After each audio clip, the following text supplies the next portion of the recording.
Bonjour, bienvenue sur notre chaîne Ressource-toi en Normandie. Aujourd'hui, nous accueillons Marcel. Bonjour Marcel. Bonjour Tiffaine. Donc, tu vas nous présenter ton activité de géobiologue et de soins cellulaires, hein, c'est ça? Oui, tout à fait. Oui. Alors, Voilà. je te laisse nous présenter ton activité. Alors moi, je suis donc géobiologue maintenant depuis 5 ans.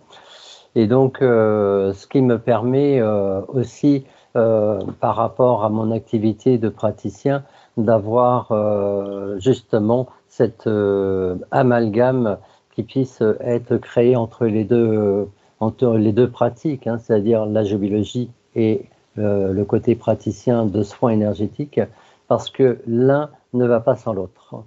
Si on a un élément déséquilibré dans notre parcours d'habitat, il est certain que notre énergie sera, de toute façon, en subira les conséquences.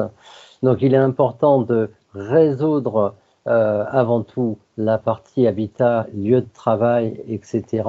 Et ensuite de venir en aide dans ces soins énergétiques. Je le vois D'accord. tous les jours d'ailleurs, hein, tous les jours. Hmm. Et moi, ça me permet, entre autres, parfois de trouver des failles dans le schéma humain qui proviennent de l'habitat, du lieu de travail, De l'environnement, en fait, de l'environnement, du lieu de de la travail. personne. Tout Hmm. à fait. Voilà. Hmm.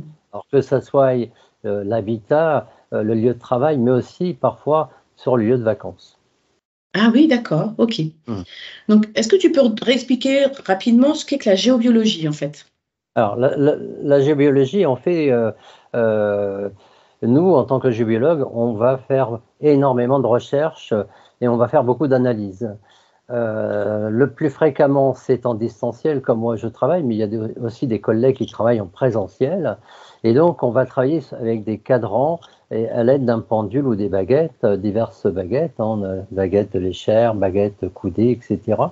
Et donc, on va aller chercher toute cette mine de nuisances qui puisse se trouver dans l'environnement, mais aussi en sous-sol, et voir parfois des choses un peu plus compliquées à vivre, hein, que sont les possessions, les envoûtements, les sortilèges. Et donc, parfois et très fréquemment, le blocage humain provient de ces impacts. Et donc, il faut être extrêmement vigilant. Il faut être très très sérieux dans ce qu'on fait parce que on n'est jamais sûr de nous et on ne peut pas garantir que en un coup de baguette magique tout soit voilà, reparti et retiré. Il faut être Hmm. extrêmement vigilant. Moi, Hmm. j'ai une multitude d'exemples et je préfère être très vigilant et revérifier. Voilà, ça c'est ma Hmm. façon de faire. Hmm. Donc, tu fais des mesures. Une fois que tu as toutes les données, tu vas rééquilibrer, nettoyer, euh, changer les forces aussi pour que ce soit plus harmonieux. Qu'est-ce que... Alors moi, je travaille essentiellement en distanciel dans un premier temps sur des plans, ce qui me permet que les plans qui me sont fournis par les clients sont déjà la base de mon travail. Oui. À partir de ces plans, je vais faire toute une multitude de recherches, voir si on a par exemple des réseaux, si on a Oui. des failles, si on a des courants d'eau, etc., etc. Et à partir de là, on va les soustraire. Alors moi, j'ai une particularité, mais on est quelques géobiologues à travailler dans ce schéma, c'est-à-dire que je travaille avec des guides qui sont attitrés à la géobiologie. Donc, Hmm. dès l'instant que j'ai besoin d'eux, ils sont là.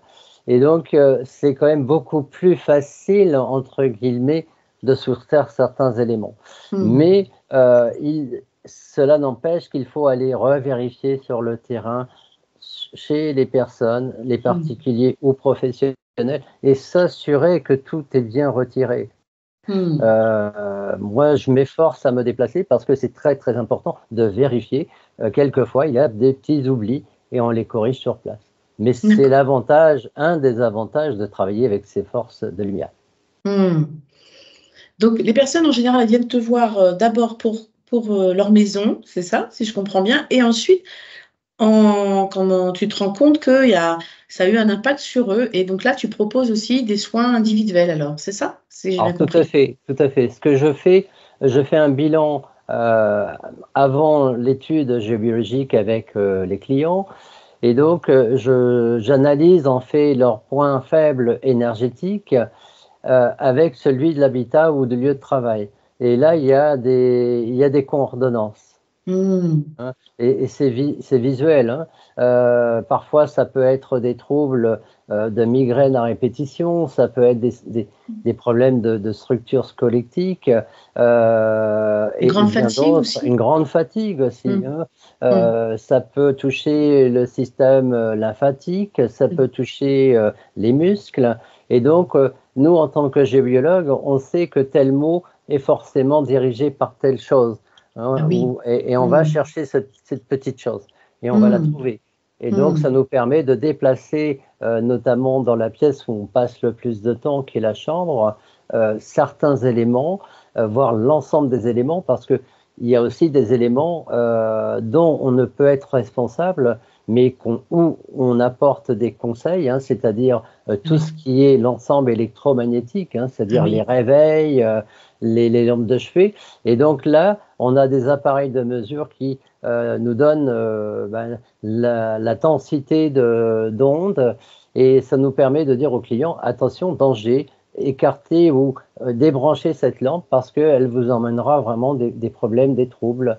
Et donc, Hmm. évidemment, soit ils le font, dans tel cas, ça va mieux, ou soit ils ne le font pas, et dans tel cas, ils nous rappellent, et là, on se dit, bon, attendez, on vous a Hmm. donné une information, il faut l'appliquer. Oui, Ce qui n'est oui, pas oui. toujours facile, hein, j'avoue, pas toujours Hmm. facile. Mm. Hmm. Ouais. Parce que les personnes, elles sont un peu dans la solution magique et n'ont pas Oui, forcément envie de. tout à fait, tout à fait. Euh, il faut savoir que dans une chambre à coucher, la plupart des éléments qui pourraient impacter, notamment certaines personnes qui sont en hypersensibilité, ce sont les lampes de chevet, voire les radios réveil. Ou Mhm. dans une chambre d'enfant, ça va être le babyphone. Alors Ah oui, évidemment, c'est difficile de dire retirer le babyphone, mais ou de moi je l'éloigner. préfère Hmm. conseiller un babyphone à pile qu'un babyphone pardon, Oui, électrique. Voilà. électrique, d'accord, Voilà, ok. tout à fait, qui va Hmm. dégager beaucoup plus d'ondes. Ah oui, ok. Voilà. Parce qu'en Excusez-moi. fait, dans sa fabrication, ils n'ont pas, on va dire, le plastique qui est autour n'a pas n'absorbe pas assez, ne contient pas assez l'électromagnétisme, Alors, c'est ça? on va dégager, le babyphone électrique va dégager beaucoup plus d'ondes que le babyphone à À pile. pile. Et Ah donc, d'accord. ça va engendrer, moi je le vois assez fréquemment, un dysfonctionnement sur le sommeil de Ah l'enfant. d'accord. Et ça emmènera des troubles. Ah oui. Euh, et la plupart du temps, les troubles sont solutionnés rien que par le changement du babyphone. Ok, Voilà. Alors, ne d'accord. soustrayez pas le babyphone, hein. C'est normal, c'est un système de sécurité pour les parents, mais Oui, je préférais un pile. voilà, préférez plutôt à pied. D'accord. Hmm. Merci Marcel pour ce conseil. C'est Et important. alors, explique-nous un peu comment, toi déjà, tu dis que ça fait 5 ans que tu pratiques, comment tu es venu à la géobiologie et ensuite aux soins cellulaires, ce que tu proposes. Quel Alors, est ton parcours? moi, je suis arrivé dans ce schéma parce que déjà, j'avais beaucoup d'appels depuis maintenant de nombreuses années. Hein. Je vais bientôt avoir 60 ans et ça fait des années qu'on m'appelle. Par contre, je n'étais pas forcément prêt à 20 ans, à 30 ans. Il m'a fallu arriver à 50 ans pour dire voilà, maintenant stop dans ce monde. Je change de monde, enfin, je change de monde, je change de voie. Voilà. Hmm. Mais pour moi, c'est quand même un changement de monde parce que mon monde dans lequel je vis est complètement différent de celui qui nous entoure. Il est, voilà, il est dans une bulle de partage surtout. Hmm. Mm. Je ne peux pas vivre sans partage. Voilà. Hmm. Et Tu as donc la évidemment, sensation qu'avant tes pardon. 50 ans, tu vivais dans un monde sans partage, enfin en tout cas avec moins de partage. Alors, j'ai toujours été dans le partage, mais beaucoup plus dans le partage de l'écoute. Par contre, j'avais pas forcément les outils pour amener des Hmm. solutions à ces personnes. Aujourd'hui, j'ai l'écoute, mais j'ai aussi les outils. Ça, c'est Mhm. important. Ok, ok, je C'est comprends. très important d'avoir aussi, à un moment donné, d'avoir les outils pour l'accompagnement. Ça, c'est très important. Oui. Donc, la géobiologie, est-ce que tu t'es formé en lisant des livres ou est-ce que tu as vraiment fait une formation? Comment t'es ton... Alors, moi, j'ai pratiqué, j'ai pratiqué à partir de formation parce que la géobiologie, on ne peut pas l'improviser. C'est quelque chose qui est, voilà, c'est trop important pour l'improviser. Moi, je le vois tous les jours et heureusement que j'ai été formé par deux personnes extraordinaires et qui m'ont donné des clés, qui m'ont donné aussi des capacités qui se sont ouvertes. Mhm. Euh, Après, je sais qu'il y a des personnes qui sont géobiologues, qui sont auto-formées, hein, tant mieux. Après, on a tous des capacités différentes, hein, tant mieux. Mais pour des personnes qui souhaiteraient aller vers ce schéma avec très peu de connaissances, mieux vaut Oui. aller vers un professionnel qui puisse Mhm. apporter au moins les bases, parce que on peut aussi, si on n'a pas de bonne protection, on peut être nous abîmés. Mhm. Mm. Et On, dans ce que on est j'ai avec vu, des énergies, hein, des énergies. Donc les énergies, il faut les respecter, qu'elles oui, soient bonnes, pas bonnes. oui, Mais il y a certains dossiers qui sont beaucoup, beaucoup plus fatigants que d'autres parce que les énergies sont explosives. oui. Mhm. Ouais. Et quand tu parlais de géobiologie, donc toi, tu as été formé, tu as fait plusieurs formations, et je sais que toi, tu formes aussi à la géobiologie. Alors, former, pour moi, c'est un grand mot. Je dirais plutôt j'initie. Oui. Ce sont des initiations qui se passent donc sur 4 voire 5 modules. Et Mhm. donc, les personnes vont avoir les clés. Ils vont avoir les Mhm. clés pour pouvoir comprendre, assembler la géobiologie.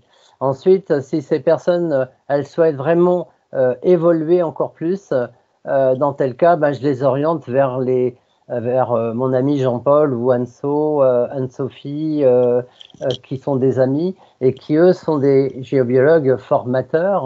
D'accord. Mais ouais, il y a ce petit grain de transmission qui est très fort chez moi. Mhm. Et donc, euh, voilà, j'adore transmettre. Et donc, d'où ces modules de formation ou d'initiation en géobiologie qui permet d'ouvrir ces portes Mhm. et d'aller se diriger vers, pourquoi pas, cette belle mission. Mhm. Voilà.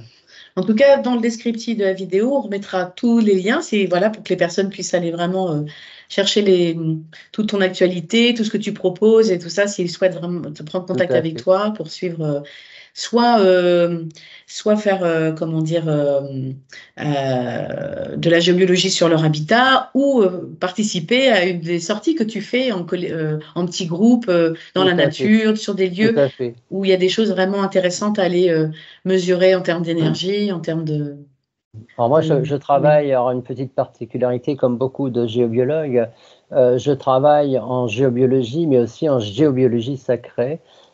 Et donc, j'emmène très fréquemment des petits groupes de 8 à 10 personnes sur des sites sacrés tels une église ou un prieuré. Et on fait découvrir les énergies qui sont, Hmm, ces belles énergies sacrées qui sont dans ces lieux, avec hmm. des explications surtout. Oui, donc Mm. pour comprendre. Tout à fait. Ouais. Tout à Et, fait. donc, j'imagine que dans ton parcours, tu as dû lire beaucoup de livres. Alors, Et est-ce qu'il y aurait un livre particulièrement que tu aurais envie de partager aujourd'hui ou un film qui t'a inspiré, voilà, que tu as envie de partager? alors, oui, alors un livre, j'aurai un livre et un film. Le livre ne sera même pas, en plus, concernera pas la géobiologie, mais il y a beaucoup, beaucoup de livres de géobiologie qui sont très intéressants. Moi, il y a un livre qui m'a beaucoup, beaucoup inspiré dans mon parcours, qui est de Tossa Silver, qui est S'offrir le bonheur d'exister. Voilà. Je ne connais Voilà. pas du tout. Voilà, qui est ici. Ah, Que s'offrir je le bonheur conseille, de... hein. Ah Voilà. ouais, je Alors, connais pas voilà. du tout. C'est une Super. américaine. Et la première Ah, fois où j'ai lu le livre, J'étais à Génial. 1000 livres et voilà, je me suis dit, il faut que je l'appelle. Et donc, je l'ai appelé par téléphone. Et on a communiqué. Le problème de langue, parce qu'on ne parle pas du tout la même langue.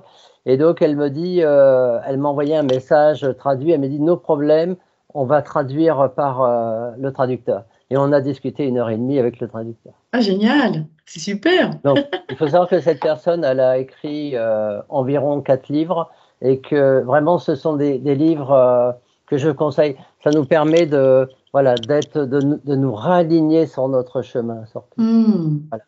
Super. Chacun en tirera ce qu'il en veut, mais Oui, bien c'est sûr. vraiment, vraiment des très, très beaux livres qui sortent un peu de l'ordinaire, mais qui répondent aussi à nos questions à l'instant, voilà, tout de suite. Hmm. D'accord. Merci beaucoup. Ouais, super. Je Et connaissais pas pour du tout cet auteur. alors ça, c'est pour ce qui est du livre, hein, donc Tossa Silver. Oui. Et puis, on a aussi un très beau film parmi tant d'autres, qui est Nosso Solar, hein, Oui. Oui. que beaucoup, beaucoup connaissent. Évidemment, ce film, il me parle beaucoup parce que c'est que alors, je ne veux pas dire que j'ai vécu l'entière, enfin tout le film entier, mais j'ai vécu la partie la plus belle. Voilà.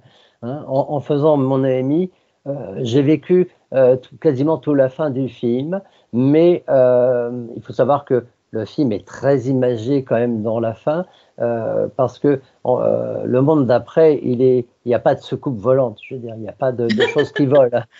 Mais Attention du spoil, tu spoil. Tu voilà. racontes trop le film. Enfin, en tout cas, c'est Oui. pas ce que moi j'ai vu dans ce monde d'après. Hmm. J'ai vu des belles choses, mais j'ai pas vu, voilà, j'ai pas vu des éléments qui pouvaient nous emmener d'un point A à un point B. Par contre, j'ai vu des très très belles choses. Donc, tu as fait une Euh, AMI, je savais pas. Tout à fait, tout à fait. D'accord. Et à quel âge tu as fait une AMI? Je l'ai fait à 4 ans et demi. À 4 ans et demi, d'accord. Et tu te rappelles encore des images? Tu te rappelles encore Ah de... oui, oui, tout à fait. Je me rappelle exactement le contexte, les formes, etc. Il m'a fallu 40-45 ans pour pouvoir en parler. Ah oui, ah oui, Aujourd'hui, rien n'est tabou. ah C'est oui. pas le cas à une C'est- époque. On est Voilà. d'accord. Hmm. C'est Là, je vrai. me sens libéré de pouvoir en parler. Bah, bien sûr. Hmm. Et c'est quelque chose qui t'a habité tout le temps, tout le long de ta vie. Ça, Ah oui, ouais. tout à fait. Tout Hmm. à fait, parce que alors ça ne concerne que ce que je puisse dire moi, mon ressenti, Oui. mais je reste convaincu et j'en parle souvent à des personnes qui ont fait des EMI. Hmm. Quand on fait une EMI, on ne revient pas par hasard, hein. Il n'y a pas de hasard dans le retour. Oui. Si on revient sur cette planète, c'est qu'on a une mission de vie à accomplir. Hmm. Voilà. Et tu l'as Et su au moment où tu es revenu, tu savais exactement ce pourquoi tu étais là ou c'était pas si clair? alors, je l'ai toujours su. Par contre, il a fallu que je déchiffre certaines choses, Ah oui, mais oui. je l'ai toujours su. Ouais, j'ai Hmm. toujours été accompagné. Tout à fait. Voilà. Hmm. Oui, oui, tout à fait. Pour moi, alors, je voudrais pas choquer personne, hein, mais je sais ce qu'il y a après ce monde, je veux dire. Oui, Alors, évidemment, quand je perds un proche, il y a de la peine, bien hein, il y a une sûr, grande peine, bien sûr. mais c'est beaucoup plus facile pour Hmm. accompagner Bien ces sûr. personnes, notamment qui sont proches, mais aussi pour accompagner cette âme qui doit monter. C'est Oui. beaucoup plus facile, hein, Hmm. tout en ayant quand même cette peine, mais Oui. elle va être différente, elle va être Hmm. interprétée différemment, et puis la blessure ne restera pas. Hmm. Euh, voilà, parce qu'il y a cette façon de voir le monde d'après, et Hmm. puis aussi toute cette aide qu'on nous donne pour justement être à l'instant présent. Hmm. Voilà. Ouais, bien, merci. Eh bien, nous allons faire la dernière question. As-tu un message à transmettre à l'humanité? Oui, tout à fait. Hmm. Mon message à l'humanité, je dirais de rester dans l'amour et la bienveillance, hein, Oui. et de la cultiver chaque jour, surtout. Hmm. Parce que s'il n'y a pas de culture, ça s'étoffe et ça va s'éteindre. Hmm. Il faut surtout pas éteindre l'amour et la bienveillance. Oui. Qui c'est deux éléments, deux mots qui sont très forts. Et si demain on souhaite que l'humanité voilà, puisse grandir et être dans l'association, il faut que ces deux mots puissent être en équilibre. Donc ça demande une culture Pour tous les jours, en soi et envers les autres. Pour soi et pour l'autre, oui. Ah oui, tout à fait. Surtout envers les autres et envers soi. Ouais. Puis je rajouterais aussi pour aussi notre environnement, parce que tu vois, tu parles d'environnement, mais on fait beaucoup de mal. Donc c'est vrai que si on pouvait aussi être un peu plus bienveillant vis-à-vis de notre planète, voilà. Ah, pour notre terre, tout à fait. Mais quand je parle d'amour et de bienveillance, c'est une généralité. C'est l'humain, l'animal et notre terre, Gaïa. C'est l'ensemble. Si demain on n'a pas cet équilibre entre tous les éléments vivants, voire terrestres, il va se passer des choses terribles autour de nous. Parce qu'il y aura une certaine rébellion de notre terre nourricière qui va nous dire attention, là je suis plus d'accord. Oui. Et on le voit tous les jours. Ouais, le déséquilibre est trop fort et en effet, forcément, il y a des conséquences. On le voit tous les jours. Tout à fait. Voilà. Il faut que ça soit en accord. Et je sais si on est nombreux à être dans cette culture. Oui, de plus en plus. Et ça, c'est vrai. Tout à fait. Et il faut pas que la petite flamme s'éteigne. Exact. Qui va devenir un grand feu. Tout à fait, tout à fait. Mais il y a beaucoup de... Voilà, sur cette planète, il y a énormément de personnes qui sont dans cette flamme ou qui se la transmettent un peu comme la flamme olympique. Et ça fait plaisir parce que on sent qu'il y a une alchimie qui se met en route. C'est vrai, tout à fait. Voilà. Merci Marcel. Merci beaucoup Tiffen. pour cette interview. En tout cas, dans le descriptif, on vous mettra tous les liens pour retrouver Marcel. Nous, on se retrouve la semaine prochaine pour une nouvelle interview. Belle journée à tous et à très bientôt. Au revoir. Merci. Au revoir.